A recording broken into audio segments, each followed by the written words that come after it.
छात्रा की मौत के बाद आक्रोश है तो अस्पताल के बाहर सड़क पर बैठे हैं परिजन और आश्वासन के बाद धरना खत्म हुआ है। जिला अस्पताल में ड्यूटी रूम के बाहर छात्रा की हत्या हुई थी और परिजनों ने अस्पताल प्रबंधन पर सवाल उठाए हैं। तो ये बड़ी खबर नरसिंहपुर से आप तक पहुंचा रहे हैं। छात्रा की मौत हुई जिसके बाद नाराजगी साफ तौर पर देखने को मिली है। परिजनों में नाराजगी है जिसके बाद अस्पताल के बाहर परिजन सड़क पर बैठे हैं।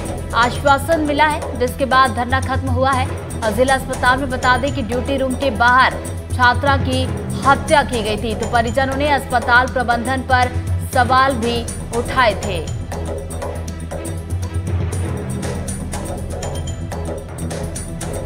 हॉस्पिटल में डॉक्टर के सामने तो उस मुलजम को फांसी की सजा होना चाहिए। डीएम साहब आए, टीआई साहब आए हैं तो उन्होंने हमें ये बताया कि एक काम करो 50,000 रुपया मतलब सहायता राशि डीएम साहब की तरफ से 50,000 रुपया मतलब जल मुन्ना भैया की तरफ से और बाकी 1 करोड़ की मांग के परिवार में मात्र एक बच्ची है तो आगे पीछे कुछ नहीं है, मंजूर आदमी है।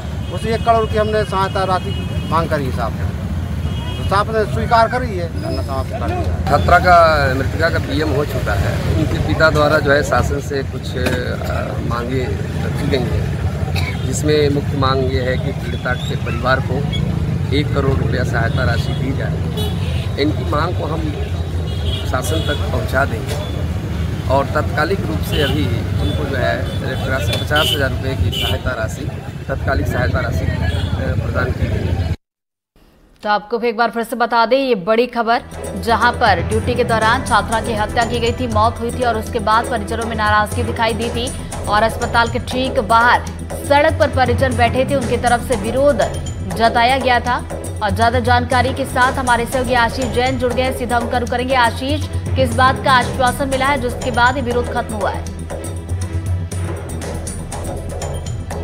आशीष, क्या आप तक मेरी आवाज पहुंची? परिवार की हेलो जी, किस तरह का आश्वासन मिला है जिसके बाद ये धरना खत्म हुआ है?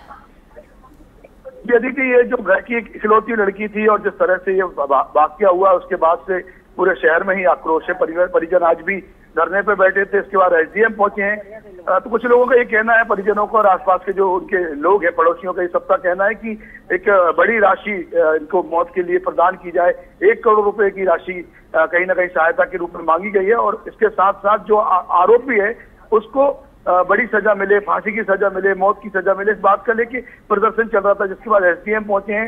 एसडीएम ने फौरी तौर पर जो मदद हो सकती थी वो उपलब्ध कराई है और उसके बाद आश्वासन दिया है कि जो आपकी मांग है उसको सरकार के लिए पहुंचाया जा रहा है और जो भी बेहतर हो सकेगा वो उनके लिए किया जा सकेगा। तो चलिए, मांगों को लेकर ये आश्वासन दिया गया है कि पहुंचाई जाएगी बात। फिलहाल बहुत बहुत शुक्रिया आशीष आपका जानकारी के लिए। बड़ी खबर गरियाबंद से, जहां रेप के आरोपी को 20 साल की सजा हुई है। फास्ट ट्रैक कोर्ट ने आरोपी को सजा सुनाई है। आरोपी पर नाबालिग से रेप करने का आरोप लगा है, शादी का झांसा देकर दुष्कर्म का आरोप लगा है। न्यायाधीश यशवंत वासनीकर ने सजा सुनाई है। तो बड़ी खबर गरियाबंद से आप तक पहुंचा रहे हैं। रेप के आरोपी को 20 साल की सजा सुनाई गई है। तो फास्ट ट्रैक कोर्ट ने आरोपी को सजा सुनाई है। बताया जा रहा है नाबालिग से रेप करने का आरोप लगा है, शादी का झांसा दिया था और दुष्कर्म की घटना का अंजाम दिया था। तो न्यायाधीश यशवंत वासनीकर ने ये सजा सुनाई है।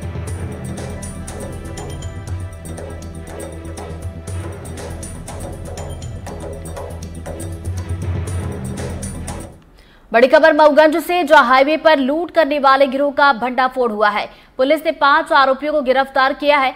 4 महीने से लगातार ये आरोपी लूटपाट कर रहे थे। तेज रफ्तार बाइक से ये घटना को अंजाम देते थे। पुलिस ने मौके से लाखों का सामान जब्त किया है और बदमाशों के पास से मोबाइल और जेवर भी जब्त किए गए हैं। तो आरोपियों के पास से 2 बाइक भी जब्त की गई है।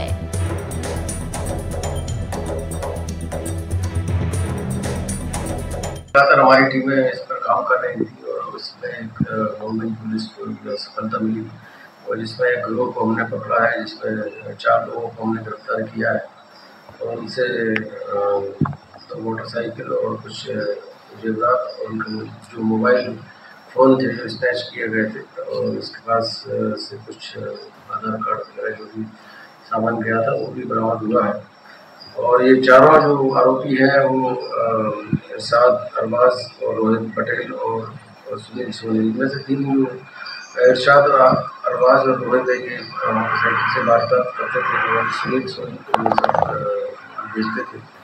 तो इसी तारतम्य में चारों को इसमें गिरफ्तार करके उनको कोर्ट के सामने पेश किया गया।